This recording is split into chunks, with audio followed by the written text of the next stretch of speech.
2012, including giving this country a new constitution.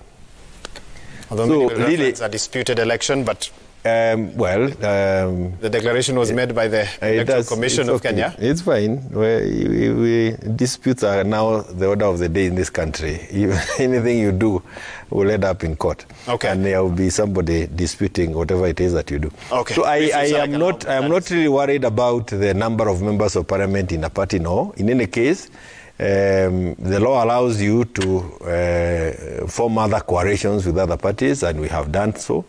But I also want to clarify that we have not taken on board any member from Wiper or any member from ODM, no. But we are working with those parties. We are working with the parties on the floor of the House, and even outside where we think it is necessary, because the law allows us to do it that way. And it was necessary to do that because when the rebellious wing of Jubilee decided to become disruptive, we needed to help the country move on and not concentrate on them. There are many things we would have done. For example, would have done what the Constitution allows us to do, expel them and go for by-elections. But that would be going the wrong direction. We did not want to take the country the wrong direction. In any case, we seem to be performing better without that wing in Jubilee. They are better off in the corner that they chose to be. So there will be no a move to expel rebellious members on 30th? But they left. So how do you expel a person who has already left? So you actually wonder, when I see them all over the news and they spread 137 rallies, which is a record that you are now doing in this country. And in all the rallies you are talking about Jubilee, it must be a very popular party. Okay, hold on there. I would rather, yes. I wonder, why are you really worried about a house you abandoned?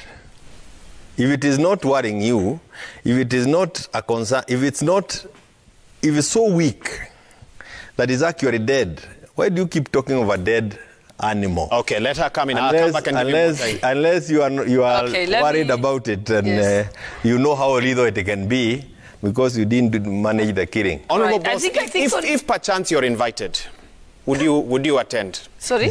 If perchance you're invited for the 30th meeting, would you attend? There is no chance, but that happens. They're terrified of me. Can you imagine what speech I would make if I went there?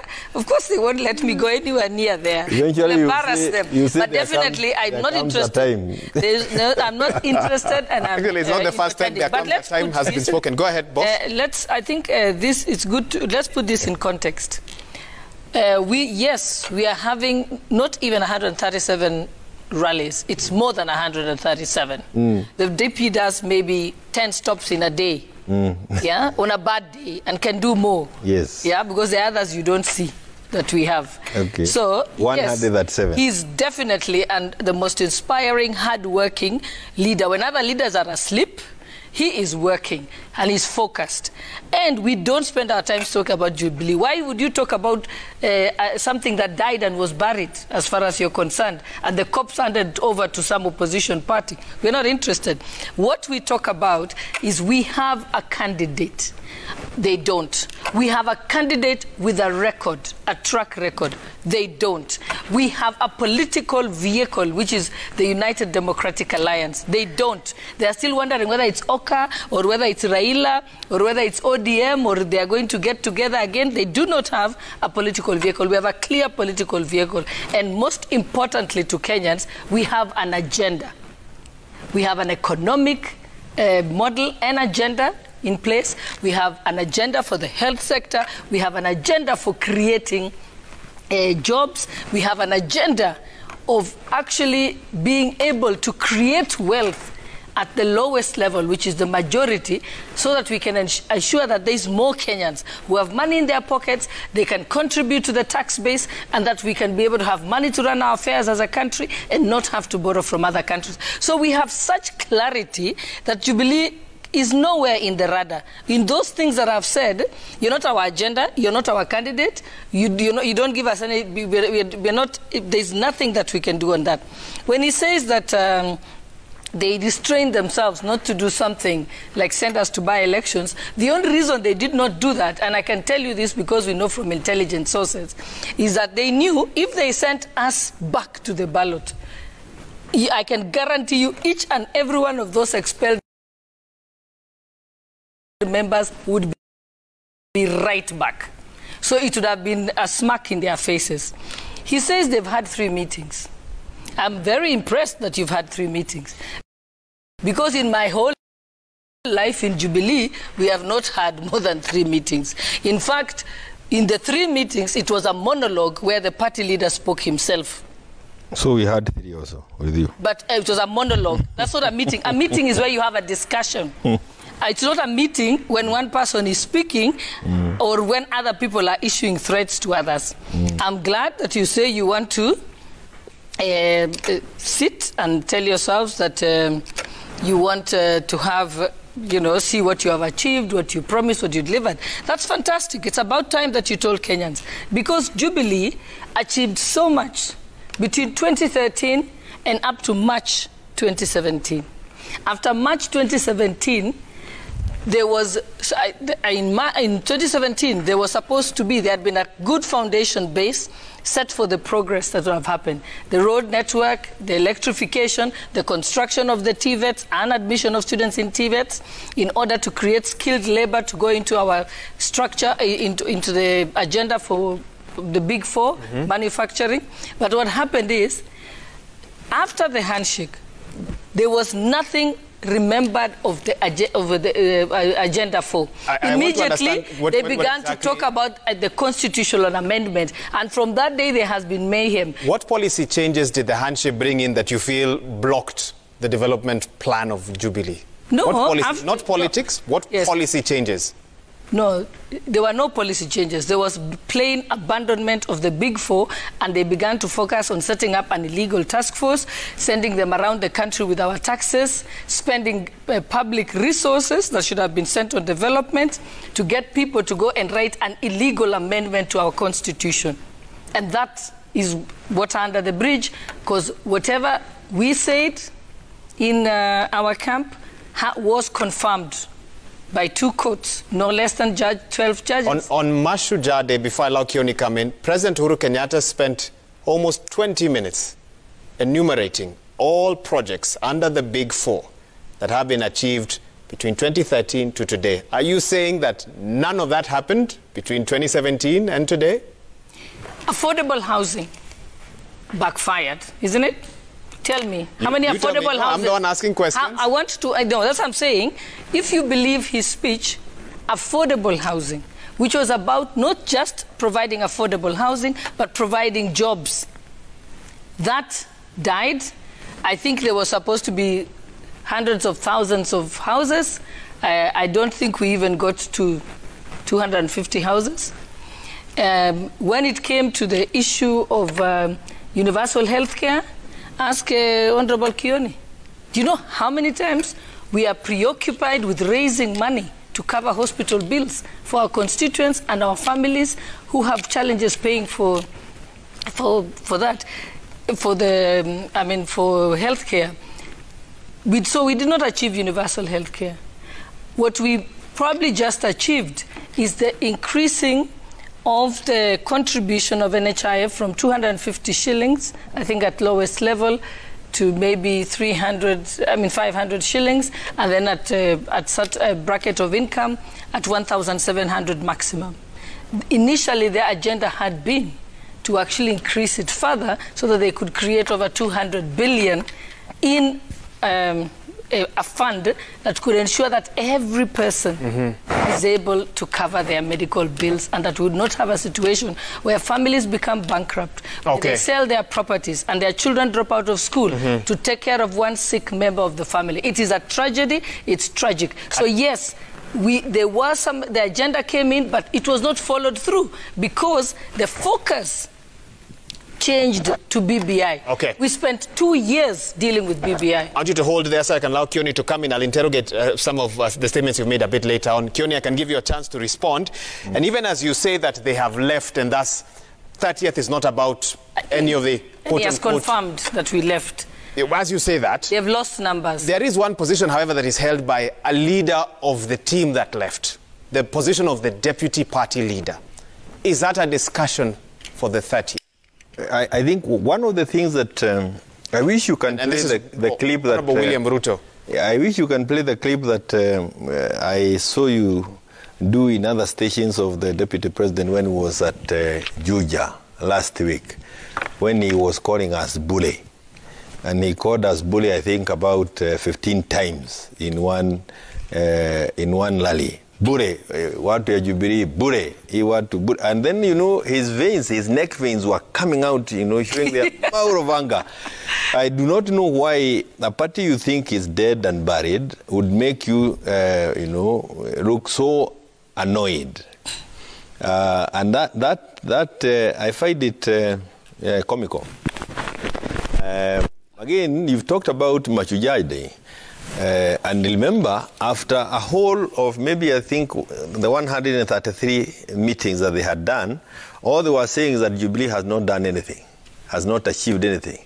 We have done nothing, there is nothing we have achieved, and blah, blah, blah, blah. No, we said but on that particular day, the Deputy President stood on the platform and said he praised the President for all the work he has done, and he said he had takes to complete all the projects that has been started by Jubilee, and he will ensure that they are done to completion. So this doublespeak... That means they are not complete. This doublespeak is an art that the rebellious corner is trying to master, not with finesse that you'd expect them to if they really want to form a next government. But it is really exposing them, even to ordinary Kenyans, saying, why, if he wants to finish the work done by Uhuru, why has he been saying that Uhuru has done nothing? Now, when we come to the issues of NDC and the rest, and by the way, one of the best things that happened to this country was the handshake. The two gentlemen are celebrated world over. President Uhuru Kenyatta and the former Prime Minister, Raila Amolo Odinga. Because in world over, I didn't say the country, which country? I said world over. And whenever I have had opportunity to engage with any delegation from or anywhere we have visited, they always want to know about this handshake. How did it come about? What was it that made it happen and kept it successful to this level? So however bad we may want to, or however much we may want to badmouth the handshake between Uhuru and Raila, it's really something that you don't want to spend time on, because while the Deputy President was talking about when history is written, in fact, I remember you were just playing that clip when you were walking in, when history will be written and there will be a party that was sold to, you use all the names that he has used on Raila before. He said sold to the opposition. To the opposition. If you listen to the whole clip, he also talked about to many other, things. I don't want to use them.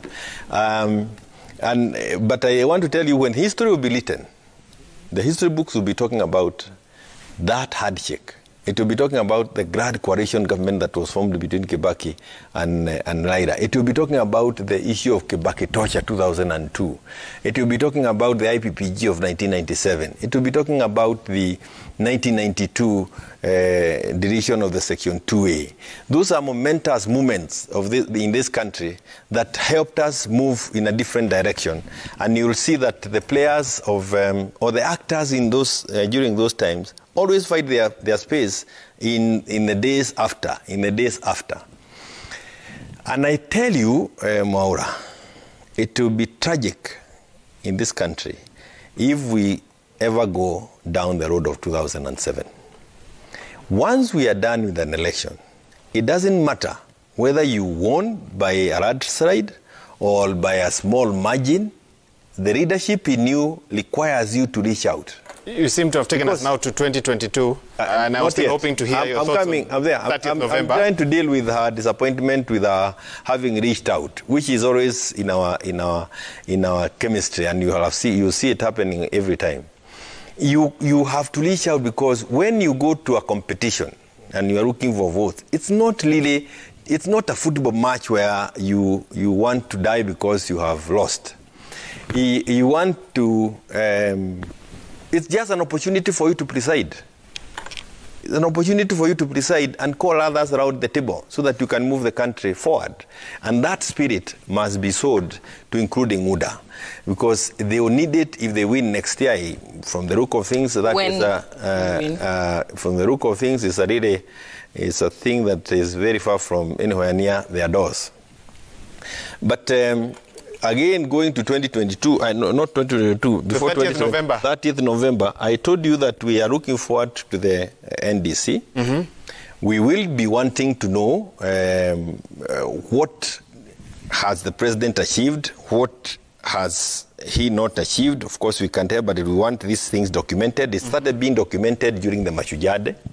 We have the 30th of November, to do another documentation, and I don't want to tell you the other dates that we are going to do this, because it's a selling. It's something that happens always when transition is going on. Mm-hmm. So there is nothing unusual about our meeting. Will you be cleaning house? That's yes, we will have to. And what will that look like? We will tidying up our books. That's something that you always do at an NDC.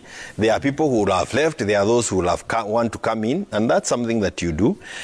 We will not want to do it the way people may want us to do it. Like you want to expel people and then you are writing letters that you have lost. That one we will leave people who have... Honorable Kioni, respectfully, let me say this. We want to leave that. Circles. No. We want to leave that to the people Is the position of Deputy President William Ruto as Deputy Party Leader under threat? As a Deputy Party Leader? Yes. His position as a Deputy Party Leader, yes. You certainly cannot continue being a party leader to Jubilee. He's moved to UDA. That's common sense. I mean, if he expects to continue being a Deputy Party Leader of Jubilee, then he must be taking many people for a ride. And I was saying, we will leave it to their conscience. You stood and looked for votes at the Jubilee. You did not have the courage to resign. You have moved out of the party and started for 4 years. You've been marketing your own party and saying that you are going to do things you actually had asked to do at the Jubilee. Mm-hmm. You are still in parliament with the opportunity to do those things. You are not doing them when you have been given an opportunity. I am here to see these Kenyans who will entrust you with another 5 years to waste politicking, doing 140 rallies when you're supposed to be doing 140 meetings with investors so that you can provide employment to the young people. Okay. You cannot go around and tell us that you're hard working. Okay. When all that you're doing is having your head outside the car on the rooftop and telling people of things that you said 5-10 years ago. I mean, we can't treat Kenyans to this. Okay. Let me allow Honorable Boss to come in. Go ahead. Sometimes it's good to look at history, because history doesn't lie, and you can see how things have always spun out. If you remember, Uhuru Kenyatta ran for president as TNA in 2013, and the deputy president was a URP party leader. Before elections, in fact, more than a year and a half before the 2017 elections, they started working towards folding up their parties and creating a new vehicle, which was Jubilee. So these things do happen. It is not, there is precedents that have been set for this. Let's recall back President Mwai Kibaki. President Mwai Kibaki vied the first time in 2002 under NAC. And before he even left, his term was over, he moved on to PNU and ran his second term under PNU. I think as a good student of law... What is the point you're trying to make? No, what you're saying is that you're saying that we have created a new political outfit. It does happen when you are heading towards elections. And I'm giving you that... Only that you have started immediately after elections. No, it did not start immediately after elections. No, it did not start immediately. It started sometimes after 2017, which was the election.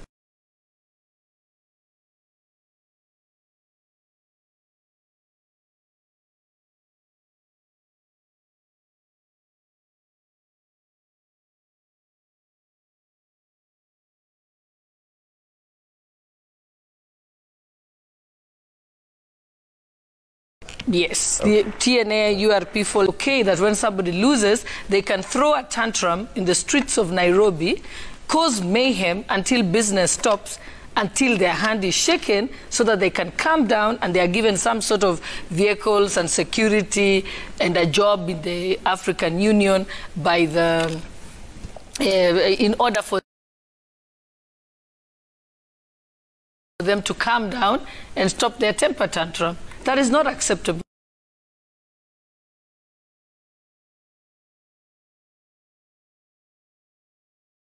That is not democracy.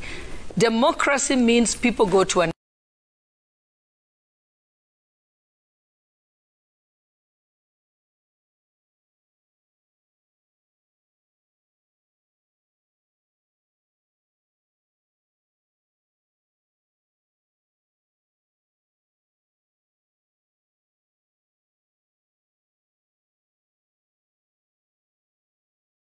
election. And you win. It is the rest of the percentage was divided among the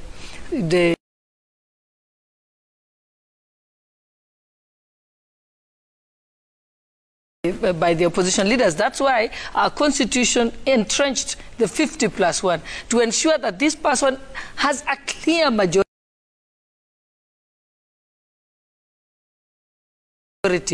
of Kenyans behind them.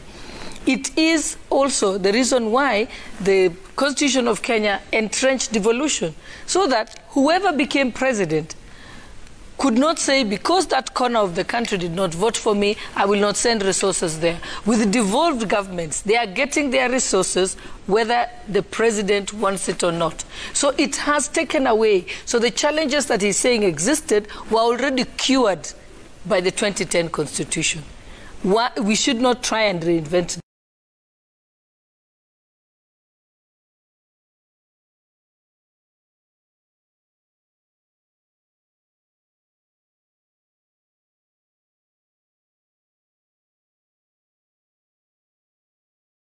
the wheel. So it is, in an election, the winner actually wins and takes it all, except that it's cured by devolution,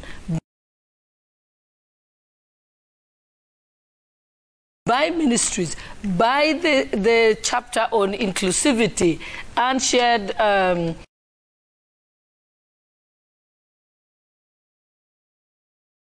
prosperity and so on. That's already in our constitution. So it's doable. Why do we have the equalization fund? To ensure that any area that has been left behind can be uplifted. So all those issues that you think you cured through a pedestrian, simplistic system called the handshake does not do it. It's already in our constitution and entrenched. Honourable Boss, I want to take this discussion forward, but before that, he mentioned that he believes that on the 30th of November 2021, moving forward, Jubilee Party could possibly have a different deputy party leader. Yes. Legally, what does that mean? Does that have any implications? No, I think I will wait for them. I will not speculate about that. I know the legal options that exist, but I'm not going to discuss them on national television because that would not be wise of me. So what we will do, let them do their worst. If they haven't done, they're going to do their, as my children say, the worst test, you know, because they've already done their worst. So let's wait for them to do it. We shall look at it. We shall see that if they are within the law and see that whether, you know, they have valid grounds to do that. Hopefully, in fact, by the time you remove someone from any party, you send me a notice. You tell me what I've done wrong. We check it against what the party constitution says. I will respond the Jubilee Party constitution, even though you're now in UDA. You know, it's common knowledge. We are technically, only technically, Jubilee members. We have basically been stripped of any privileges as Jubilee members. Today, Gladys Wanga, a member of ODM, the opposition, is the chairperson of the Finance Committee, a committee that is normally reserved for the ruling party. It's laughable. Yeah, look at who are the people who replaced Alice Wahome of Jubilee, who was supposed to be Jubilee, in the Justice and Legal Affairs Committee and replaced people like me. They replaced them with Amolo Otiende and can't remember who else, but they are ODM people. So basically, Jubilee opened its house and gave it out to their opponents, even without supervising them. So let us wait for them to let us know what they're going to discuss at the Lake Conference. But he has said what they will actually be discussing is the progress, scorecard, taking the stock, and hopefully going forward we can have that. And it's good to document it because, as the Deputy President said during Mashujaa Day, in fact, it's good you take that stock so that you can be sure to carry forward and finish whatever good agendas, because that has been our complaint. Our complaint has been that Jubilee started very well in 2013 and then collapsed after the handshake. So we are not saying that there was completely no good work done. There was much achieved, but it was abandoned and we did not complete the work that we promised Kenyans. Okay. On that note, allow us to take a short break. Honorable Kioni, I know you want to respond, but let's not take quite. That. You know, when as you take the break, I allow her to speak because she even answers herself. You know, I keep listening. I say that she has answered that one. It's a really difficult place that they are in. So I really need not to respond to many of the issues. But let's have the break. I'm dealing it with great ease. Okay, so you allow me to take the break. Let's take that break. When we come back, really, what does this say about the state of our democracy and the state of maturity of our political parties? Why is it that every couple of months to the next election, new parties crop up, old parties are abandoned, and it's not the first time that we've seen that. I want to get the thoughts of my guests on the state of party politics in this country and why it's very different in other African countries as well. But also, I'll take some of your questions and your comments. 22422 is the SMS line. Hashtag is Newsnight. We're talking about an event that will take place 3 weeks from now that could have great implications for the Jubilee Party, the President's Party. Stay with us. We'll be right back.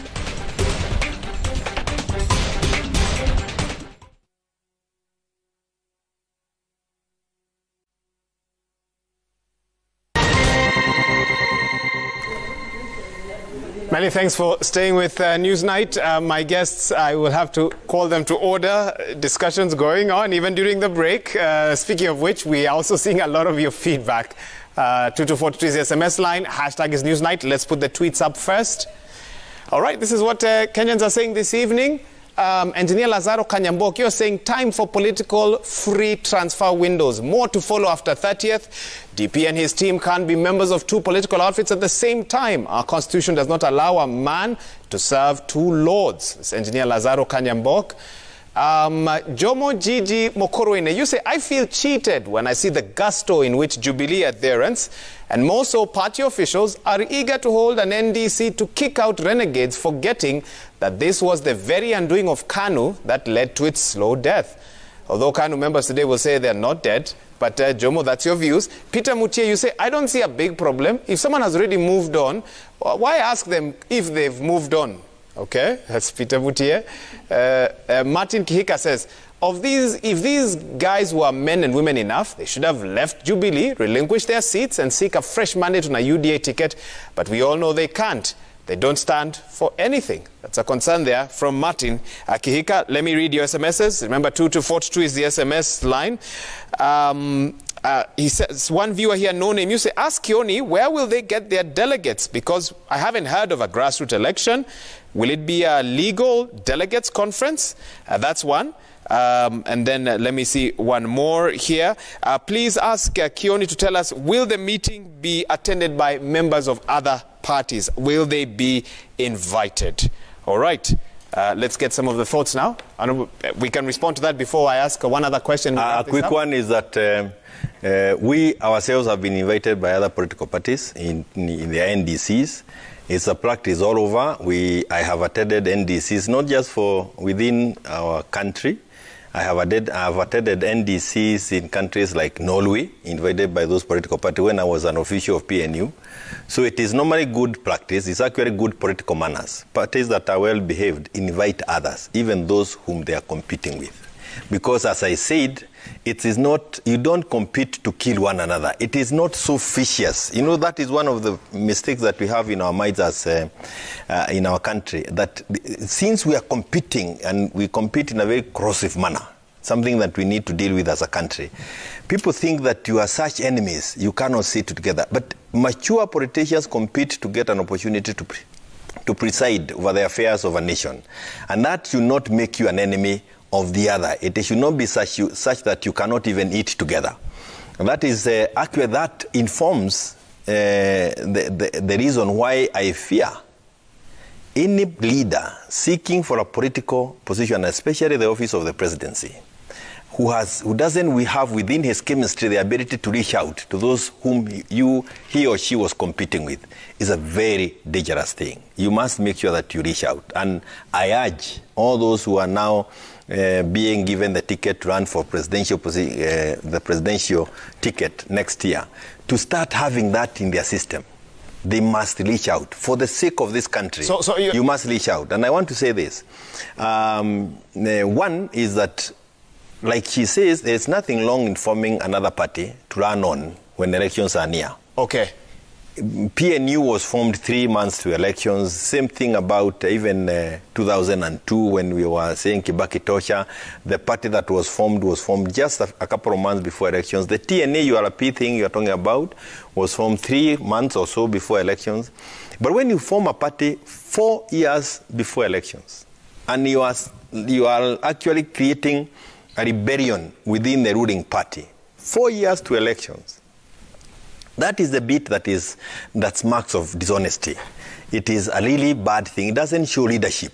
And a leader must have patience. You must tolerate, even when you are being mistreated.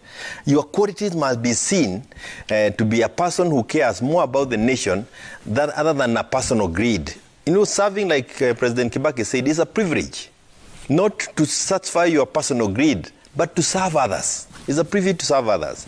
And this is why it is important to say that when the former Prime Minister went to Uhuru Park and was sworn in as the people's president, that moment presented us with an opportunity to see the true statesman in the nation.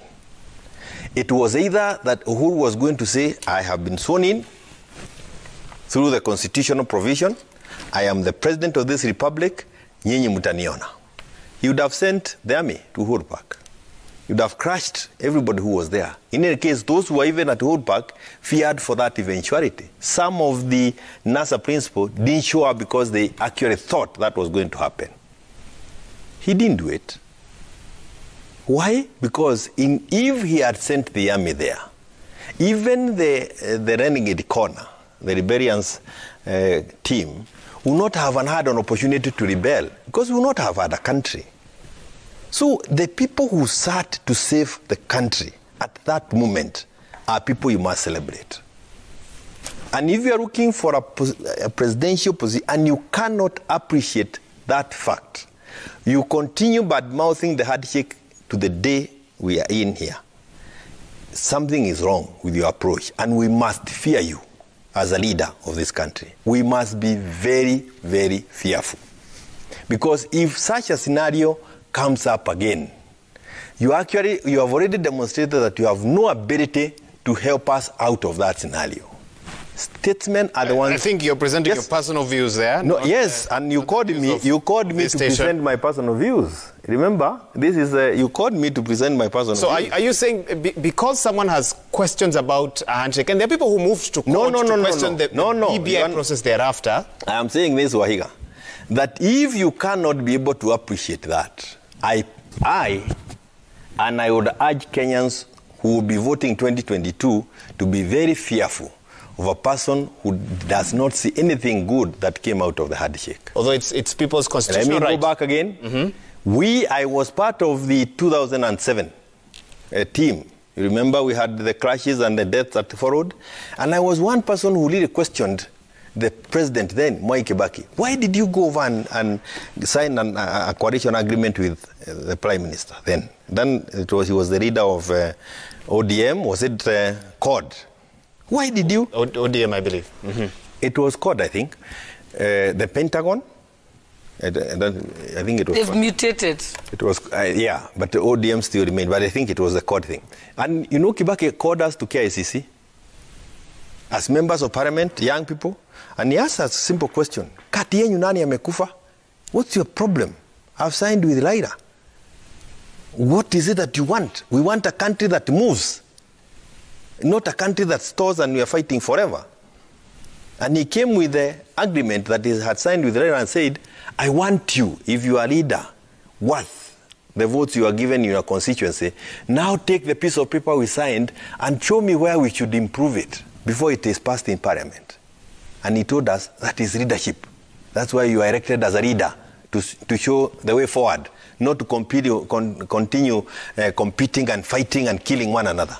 So this is something that you can never, in fact, I tell you, it is a very dangerous thing. Okay, and you've to do said that several times now. You know, I told you that she talked for quite a while. So I wanted to say this. Something else. I think that point you've already made. The desire to deliver on the promises that you made to Kenyans when you are looking for votes should subdue your ego to the point where it does not matter how low you go to get an opportunity to deliver. And you can only do that in a peaceful country. Okay. Honorable Kioni, tell me this one last thing shortly. I need to allow Honorable Boss to speak because we need to wrap this up. Really? Okay. Yeah. Yes. The state of political parties in this country. Why are we unable to get this formula right so many years after the quote-unquote second liberation?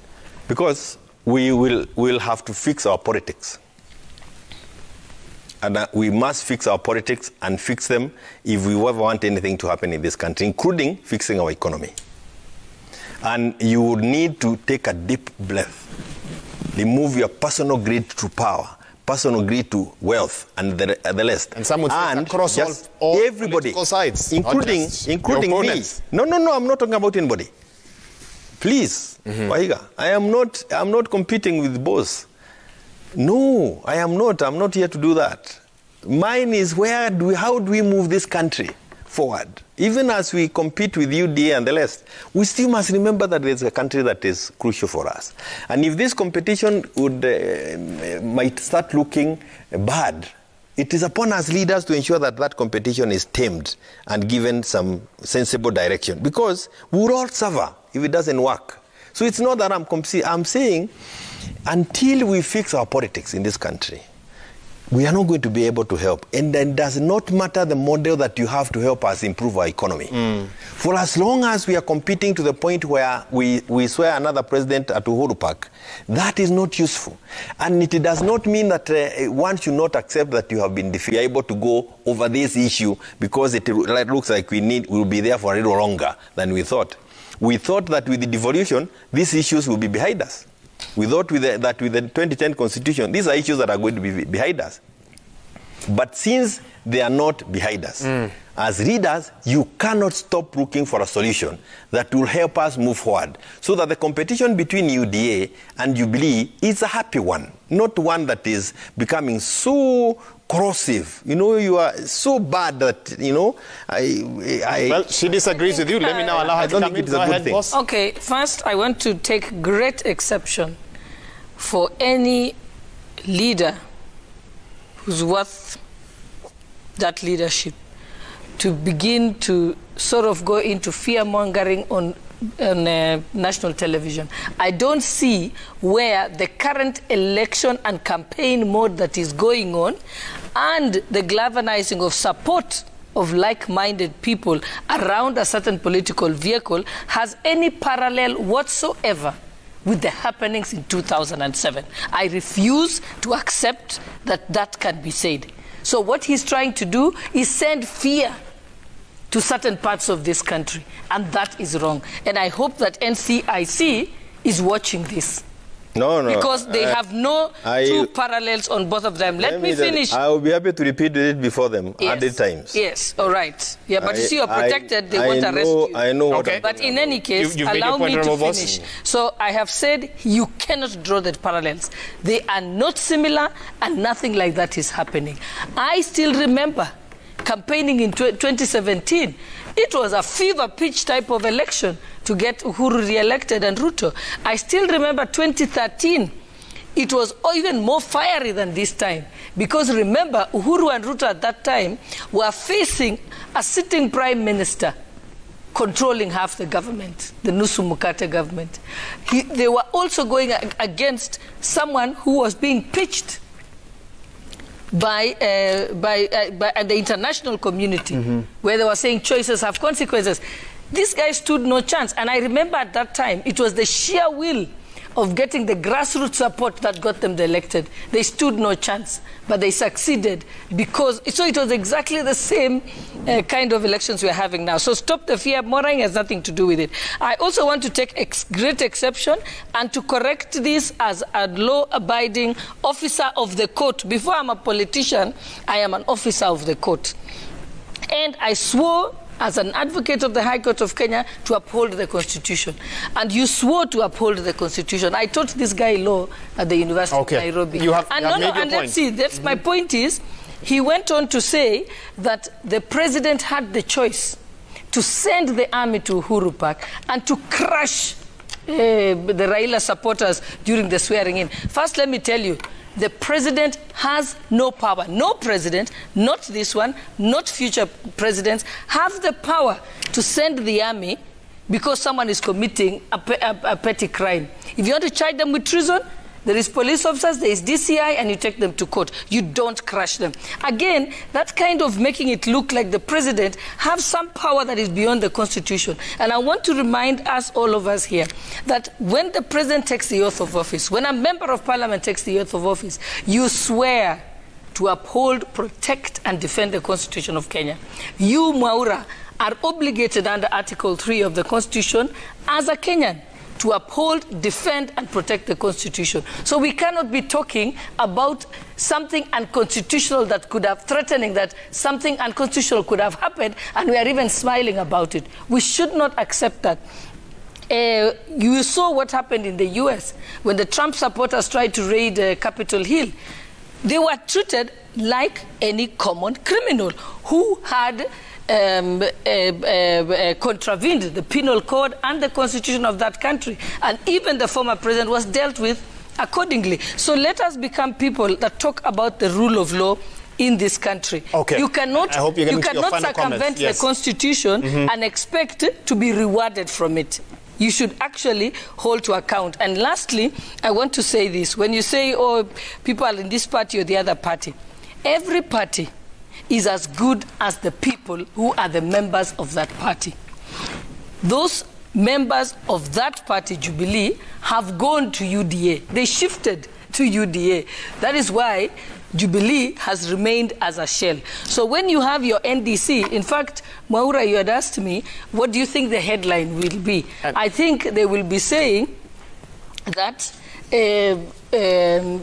Jubilee is dead and the NDC is just to complete the final rites.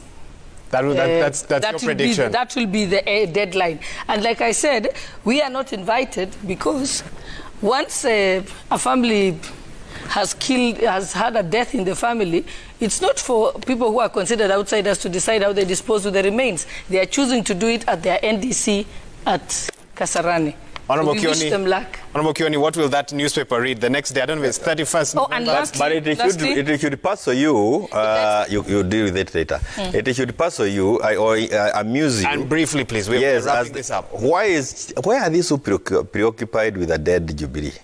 I mean, look at, she spent 3/4 of her time talking about the dead Jubilee. I've not talked about Uda. And I'm telling you, I think they are really worried about the dead Jubilee than the one that was alive when they were there. I was going to just make a final comment, please. Final comment, but let me say this. A good politician must be a good student of history. Okay. Those of us who are around a while ago are being careful to ensure that we don't go back there. Okay. I know what I'm talking about. If Uhuru Kenyatta had behaved the way the people who left wanted him to behave, like expelling them, calling for by-election, and all those kind of things, would be down the same lane that we were 2007. Again, give it to Uhuru Kenyatta, a statesman. He went for the handshake. He has nobody to shake hand with during this divorce, but he still has behaved very well. He's not looking at the old photos. When you move out of a marriage, and you are in another marriage, ban the old photos. Let them not give you the bad memories. I don't understand why they are really so preoccupied with Jubilee. We will manage our affairs. We will be having a relationship with others next year. Yes. We will be in government. By the way, we have a candidate. We know what to do, and we are doing it when it needs to be done. That is their just Honorable two boss, if items. you say anything, 30 seconds, please. Yes. We Just had one wrapped thing. up. He says that we started building UDA 4 years ago. That would be August of 2018. That is inaccurate. Actually, it is Aria. That is inaccurate. It's Aria. Now let's go on. If I may, so that Please. is inaccurate, factually Finally. inaccurate. Aria. Finally, I think the handshake in itself was not a bad idea. No, hold on. I haven't finished my sentence. Again, you answered all What these is questions. what is wrong was using it to become a forum and a place to make an illegal and unconstitutional constitutional change. It was not supposed to give birth to constitutional amendments. It was not supposed to give birth to creating new seats for certain people because they have nowhere to go. So yes, I'm very clear that you seem to talk about the handshake itself. You're forgetting the illegality. Okay. He started, I finished. He can't start and let me just say my final one. BBI, It's okay, we'll let which you is finish. still in court. Okay, she has said she will Yes, let you. which is still in court. The solutions in that document are solutions to problems that we Kenyans have. We still need solutions, even if not in the document called BBI. We can call it both, but we need the solutions. Okay. That is what is important for us as a country. I think that's a good place to leave it. She's smiling. You seem to be done. So we are just going to have to close the show there. My goodness. And these two campaigned together in 2017. 5 years in... They say a day in politics is like a week. We'll be together 2024, don't worry. You... Goosebumps just thinking about it. Goosebumps thinking about it. I don't. We're going to wrap this up. Don't wish bad things on me. Can you imagine July, what is it, November 30th? I don't even know what's going to happen there. But if this is anything to go by, could really determine the future of the Jubilee Party. Thank you so much to both my guests. We've had Honorable Gladys Boss. Good to have you in studio this evening, together with Honorable Jeremiah Kioni, just sharing their thoughts on the state of the Jubilee Party, UDA Party as well, and so much more in terms of what's happening, how we got here, and what the future might look like. And thank you to all our viewers who've tuned in, sent in so many messages. Can't read all of them. SMSs via the 22422 number and the hashtag Newsnight. Remember, here every Tuesday we endeavor to help you understand really what's going on, getting you the leaders who have an idea and also what the future might look like as well. On behalf of the whole team that's made this broadcast possible, thank you for tuning in. My sign language interpreter this evening has been Wilson Mushora. And thank you so much for having tuned in. We'll see you soon. Have a good night. Stay safe. My name is Wahiga Mwaura. Goodbye.